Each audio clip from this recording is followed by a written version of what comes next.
دوباره من اومدم میخوام بگم بازم برات بی تو شروع کردم با تو میخوام بشه تموم بی تو زندگیم همش بودش زنده بودن با تو زندگیم رو منوها شناور شد وقتی تو نبودی غرق بودم توی دردم اما تو اومدی مرهم شدی واسه زخمم غزل آهنگام الان همش از تو شده دنیای بیرنگم با تو الان رنگی شده نگران نباش میسازم زندگیمونو خودم تو فقط کنارم باش انگیزه زیبای من زندگی کوتاه اما عشق ما بلنده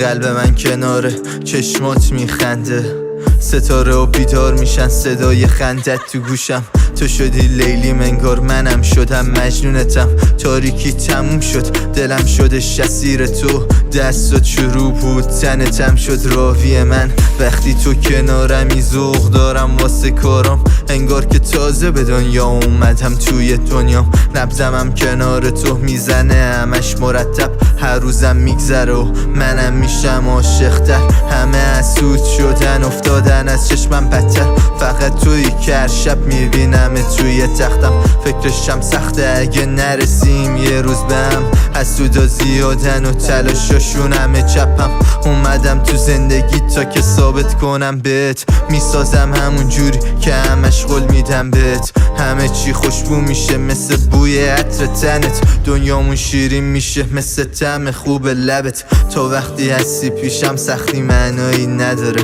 دل من تو فکر تو همیشه اینجا بیداره یادت صبح تا شب میگذروندیم با هم دیگه واسه جبران اشتباهاتم هم الان دیره فکر کردی با نبودت خاطرت از سرم میره ولی خب فکر نبودنتم عذابم میده دیگه هم بر نگرد مگه اینکه بخوای بمونی تو گفتی هستی پیشم نشون به اون نشونی پایان همه چی شروع شدش از اونجا که گفتی میرم منم تو هم بمون تو رویا دنبالتم هنوز من توی آسمونا گشتنم شد تموم نبودی توی دنیام